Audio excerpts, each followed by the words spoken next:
Buenos días. Se abre la audiencia en vista pública en el expediente número 4143-2015, formado por apelación directa de sentencia en amparo en la acción constitucional promovida por Daniel Pascual Ramírez contra la Sala Mixta de la Corte de Apelaciones del Departamento de Chiquimula. El secretario general dará lectura a la parte conducente de las consideraciones y a la parte resolutiva del fallo apelado y efectuará las advertencias reglamentarias de la presente audiencia. Es acto reclamado en este amparo la sentencia de 21 de agosto de 2014, dictada por la Sala Mixta de la Corte de Apelaciones del Departamento de Chiquimula, que acogió el recurso de apelación especial por motivo de forma planteado por el Ministerio Público contra la sentencia que absolvió al señor Daniel Pascual Ramírez por la comisión del delito de femicidio y femicidio en grado de tentativa, ordenando el reenvío para la realización de un nuevo debate. La Corte Suprema de Justicia, Cámara de Amparo y Antejuicio, en la sentencia de primer grado de fecha 4 de agosto de 2015, consideró: del estudio de las actuaciones consta que el postulante solicita que se le otorgue la protección constitucional por considerar que el acto reclamado vulnera sus derechos por los motivos siguientes. En primer lugar,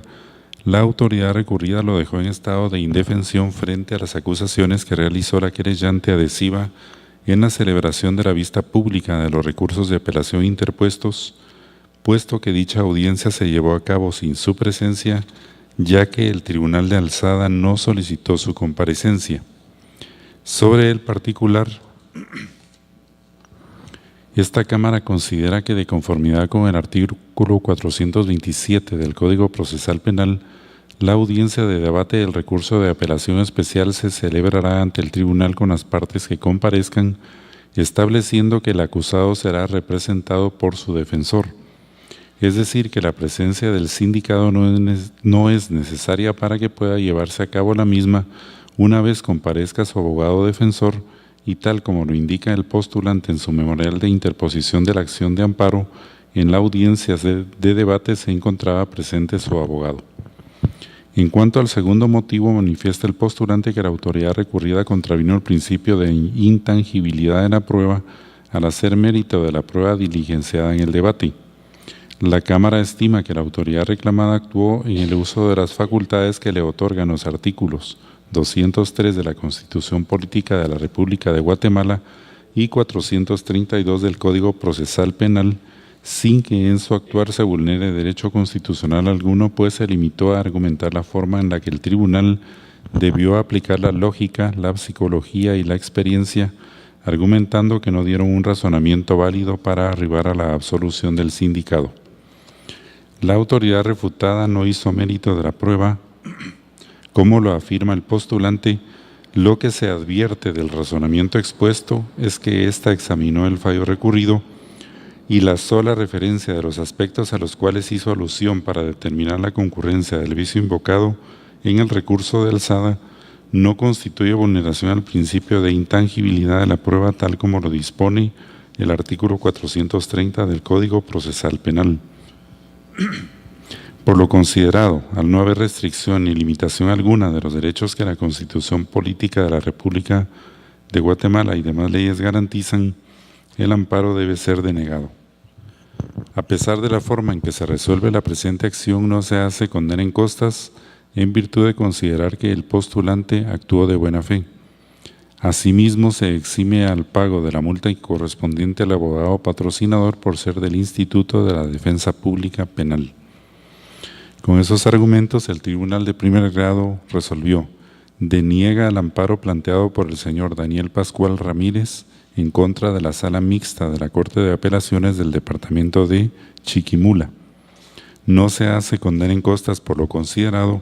Se exime del pago de la multa al abogado patrocinador por lo expuesto.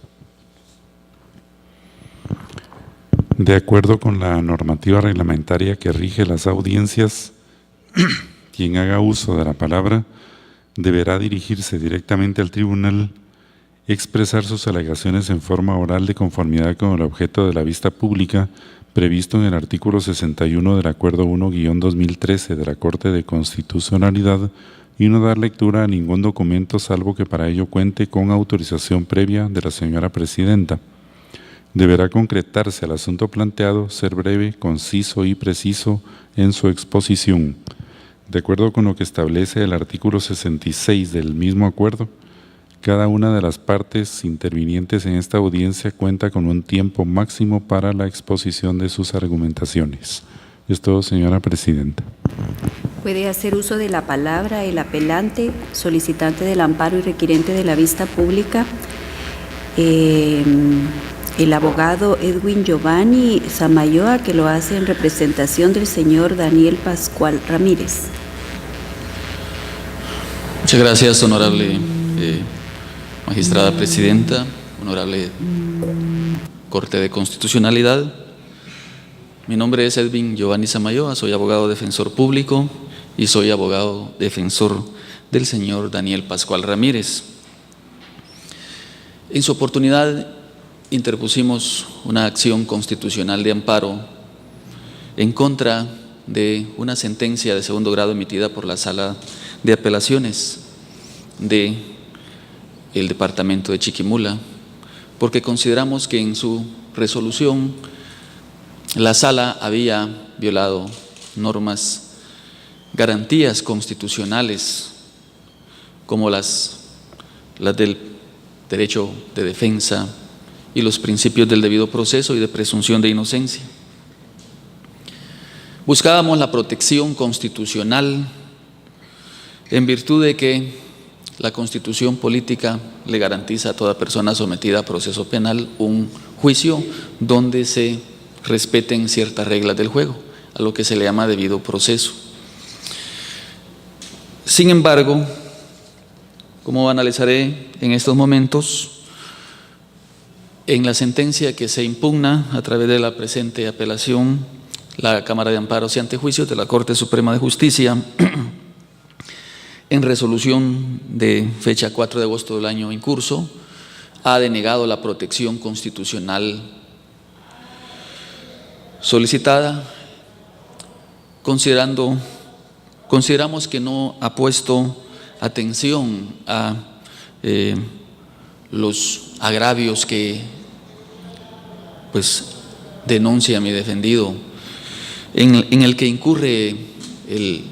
la autoridad reclamada, es decir, la Sala de Apelaciones de Chiquimula. Por eso es que, como abogado defensor, comparezco a ratificar en su totalidad los argumentos vertidos en el recurso de apelación directa de amparo y brevemente me limitaré a señalar los aspectos más fundamentales de los agravios que causa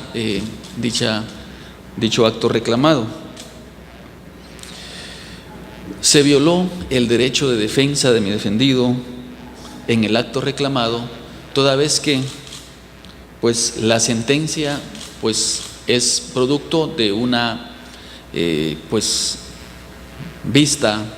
de sentencia de primer grado impugnada, en donde se esgrimieron las alegaciones especialmente de los apelantes,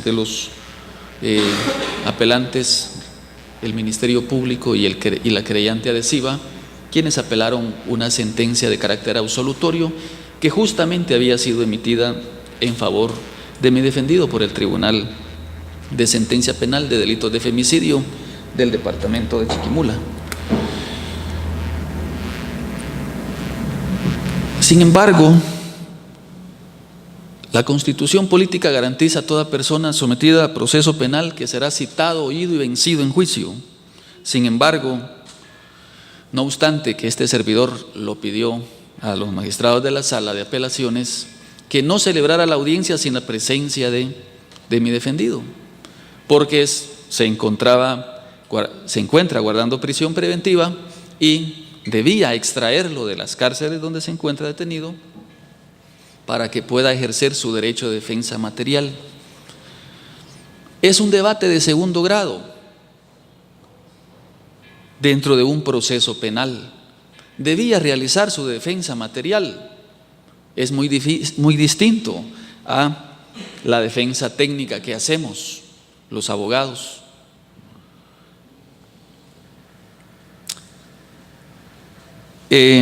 La sentencia impugnada, de primer grado en amparo impugnada, pues la Corte, constituida en Tribunal Extraordinario de Amparo, le resta importancia a la no presencia de mi defendido en la audiencia. Pero lo importante de su presencia era que en la audiencia de segundo grado, debate de segunda instancia, se presentó la querellante adhesiva, a quien se le dio la palabra y tuvo la oportunidad de que con sus palabras contarle su versión al tribunal de segundo grado. Sin embargo, no estuvo presente mi defendido para que le contara también su versión al tribunal de segundo grado, porque reitero, las alegaciones que hace la defensa técnica son técnicas propiamente y van dirigidas a hacer el examen de la sentencia impugnada, no de los hechos, como sí lo hizo la querellante adhesiva, y que contra su versión no hizo defensa material mi defendido. Por eso consideramos que, siendo un debate de segundo grado, mi defendido pues no se respetó ese derecho que garantiza la Constitución política de ser oído. No digo citado porque está detenido y solo tenía que mandársele a extraer de las cárceles, pero debía haber sido oído para poder haber sido vencido. Esto porque la Sala de Apelaciones, en la sentencia que constituye el acto reclamado, pues declaró con lugar los recursos, especialmente el recurso de apelación especial del Ministerio Público en cuanto a los vicios de forma que invocaba. Consideramos que se violó flagrantemente su derecho constitucional de defensa. Reitero, la versión que la querellante adhesiva contó en la sala incidió en la sentencia que constituye el acto reclamado, incidió para que también se presumiera la culpabilidad de mi defendido, porque, reitero, como analizaré más adelante, el tribunal de segundo grado no tiene la inmediación procesal que sí la tiene un tribunal acuo para poder por sus propios sentidos entender lo que realmente ocurrió el día y hora de los hechos juzgados, y como sí lo hizo el tribunal acuo, establecer que la tesis acusatoria faltaba a la verdad, como se analizará brevemente. Reitero, la resolución de la Corte le resta importancia a ello y por lo tanto persiste la violación a su derecho constitucional de defensa. Asimismo, la Corte se denunció violación al principio constitucional del debido proceso en el acto reclamado al momento de resolver los vicios de forma que invocaba el Ministerio Público en su apelación especial y que fueron declarados con lugar, señalando el apelante del Ministerio Público que el Tribunal Acuo no había observado las reglas de la sana crítica razonada en la valoración de los medios de prueba. Sin embargo, denunciamos violación al debido proceso en el acto reclamado, dado que el Tribunal de segundo grado, la Sala de Apelaciones, para resolver este vicio incurre en violación al principio de intangibilidad de la prueba, que pues de acuerdo al artículo 430, los tribunales de segundo grado no pueden hacer mérito de la prueba como lo hizo vasta y sobradamente la autoridad reclamada del presente amparo, llegando incluso a transcribir de las páginas 25 a la 30 de la sentencia que constituye el acto reclamado, transcribir declaraciones de testigos y de peritos, haciendo mérito de la prueba, violando, reitero, el principio de intangibilidad, y esto implica violación al principio del debido proceso. Reitero que no está de más decir es un principio que le garantiza a la persona que va a ser juzgada de acuerdo a las formas establecidas en este caso en el Código Procesal Penal. La Corte, al resolver sobre dicho agravio, pues señala, la Corte, al establecer sobre el agravio denunciado de la violación al debido proceso, no establece esta violación. Es más, nada dice sobre el quebrantamiento de este principio de intangibilidad de la prueba, lo cual pues persiste la violación al debido proceso. Más bien,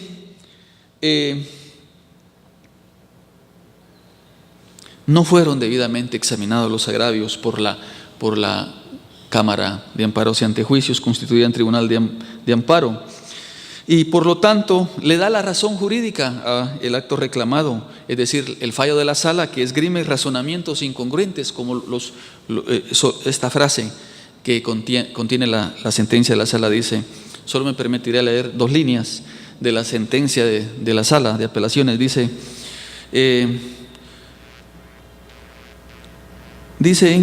que por medio de la experiencia se puede concluir en otros hechos que están fuera del proceso y constituyen el objeto de la prueba. Eso está en la página 25 de la sentencia de segundo grado. Sin embargo, ese razonamiento, ¿qué implica? Implica que se violó el artículo 388 del Código Procesal Penal, dado que pues no se pueden dar por acreditados otros hechos que no estén descritos en la plataforma acusatoria. Por lo tanto, consideramos que el tribunal acuo no incurrió en inobservancia de la sana crítica razonada, como alegó el apelante, dado que pudo establecer el tribunal acuo por sus propios sentidos, al incluso celebrar una reconstrucción de hechos en el lugar de los hechos, en una montaña de las comunidades rurales de nuestra población, y establecer por sus propios sentidos que mi defendido, por el contrario, fue víctima de un atentado del esposo de la hoy Oxisa, quien con un arma de fuego pretendía pues atentar contra su vida, y en el forcejeo del arma por salvar su vida, obviamente se fue el disparo que cayó en la señora. Pero el tribunal, con la reconstrucción de hechos, pudo entender cómo sucedieron los hechos y evaluar el conjunto de la prueba, aplicar las reglas de la sana crítica razonada, especialmente el principio de la razón suficiente, de la subregla de la derivación, de la regla de la lógica de la sana crítica razonada, así también de la regla de la experiencia de la sana crítica razonada. Es decir, sí existió valoración conforme a las reglas de la sana crítica razonada, no como alegó el apelante, que fueron inobservadas estas reglas y que pues la Sala le dio la razón jurídica, violando pues el debido proceso con el quebrantamiento del principio de intangibilidad de la prueba y el artículo 388 del Código Procesal Penal, que establece que no se pueden dar por acreditados otros hechos distintos a los descritos en la acusación. Por eso concluyo señalando, se violó en consecuencia,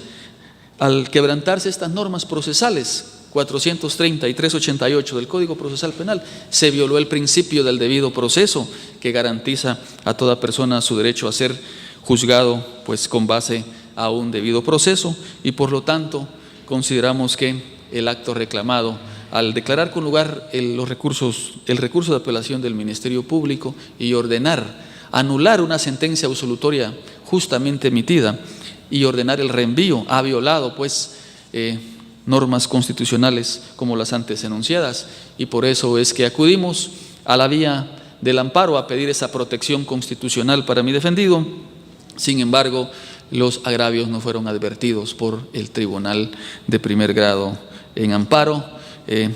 solicitando a esta honorable Corte de Constitucional que, a la luz de las garantías y normas constitucionales, resuelva pues los agravios que nos causa el acto reclamado y establezca que sí hubo violación a las normas que regulan los principios constitucionales antes invocados, y se restablezca la protección constitucional a mi defendido con los efectos correspondientes, otorgándole el amparo solicitado con los efectos correspondientes. Muchas gracias. Puede hacer uso de la palabra el Ministerio Público por medio de la agente fiscal Sara Edith Zamora Ordóñez. Gracias, señora presidenta. Honorable Corte de Constitucionalidad, abogado aquí presente. Tengan todos buenos días. En el presente caso, el Ministerio Público comparte lo resuelto por la Corte Suprema de Justicia, Cámara de Amparo y Antejuicio en sentencia de 4 de agosto del presente año, al haber denegado el amparo solicitado en virtud de lo siguiente. Existe doctrina de esta honorable Corte en el sentido de que no procede el amparo cuando la autoridad impugnada o el órgano jurisdiccional correspondiente en este caso haya ordenado el reenvío y la anulación de un debate cuando advierte que el juzgado de primer grado, el tribunal de primer grado, incurrió en violación a las reglas de la sana crítica. También ha manifestado este honorable Tribunal Constitucional que no procede el amparo cuando la autoridad impugnada ha actuado en ejercicio de las facultades que le son propias y que además esta acción constitucional no puede constituirse en instancia revisora de lo acaecido en las instancias correspondientes. En el presente caso de sujeto de amparo, la sentencia de alzada que ordenó la anulación del debate y el reenvío del proceso, tal como lo manifestó mi antecesor en el uso de la palabra. Al respecto, el Ministerio Público considera que al resolver de esa manera, la Sala advirtió que al absolver al sindicado, el Tribunal de primer grado no observó las reglas de la sana crítica en la valoración de la prueba y que además inobservó el principio de congruencia, pues la hilación de los hechos reflejaban situaciones distintas a las que advirtió el Tribunal de Amparo. El Ministerio Público, por medio de esta representación, considera que es evidente que en el presente caso la Sala de Apelaciones actuó de conformidad con las facultades que le confieren los artículos 421 y 432 del Código Procesal Penal. Como mencioné anteriormente, el amparo no puede ni debe constituirse en instancia revisora del proceso porque este no es su objeto, no es el objeto de esta acción constitucional. Cabe señalar con ocasión del argumento esgrimido por el postulante y que constituye argumento toral en esta acción, que a la luz del artículo 427 del Código Procesal Penal, la presencia del sindicado, en este caso el procesado, en el debate de segunda instancia no es estrictamente necesaria, como sí lo es la presencia de su abogado defensor, y quedó acreditado en autos que el abogado defensor estuvo presente en dicha audiencia. Además, cabe tomar en cuenta que a la luz de lo establecido en dicha norma, las partes pueden incluso reemplazar su participación mediante un escrito presentado un día antes de la audiencia. En ese sentido, estima el Ministerio Público que no existe ninguna violación al derecho de defensa del amparista, toda vez que estuvo representado debidamente por su defensa técnica en la audiencia de debate, como señalé, pudiendo haberlo reemplazado incluso por escrito. En consecuencia, estima el Ministerio Público que el proceder de la sala cuestionada está conforme a derecho, en congruencia con las instancias procesales y está acorde con lo que consta en el proceso. Ello evidencia que no hay agravio, pues la sala no incurrió en vicio de procedimiento al haber ordenado la anulación del debate al constatar que la sentencia que conoció en alzada adolecía de inconsistencias que meritaban su anulación. Ello está conforme a lo establecido en los artículos 394, 420, numeral 5 y 385 del Código Procesal Penal. Concluye el Ministerio Público señalando que, como dije, este amparo no puede ni debe constituirse en instancia revisora del proceso. Por lo tanto, el Ministerio Público solicita a esta honorable Corte que al conocer en apelación declare sin lugar el recurso promovido, que confirme la sentencia de primer grado y, por lo tanto, que se deniegue el amparo promovido en virtud de no existir agravio constitucional que amerite lo contrario. Muchas gracias. Se clausura la presente audiencia.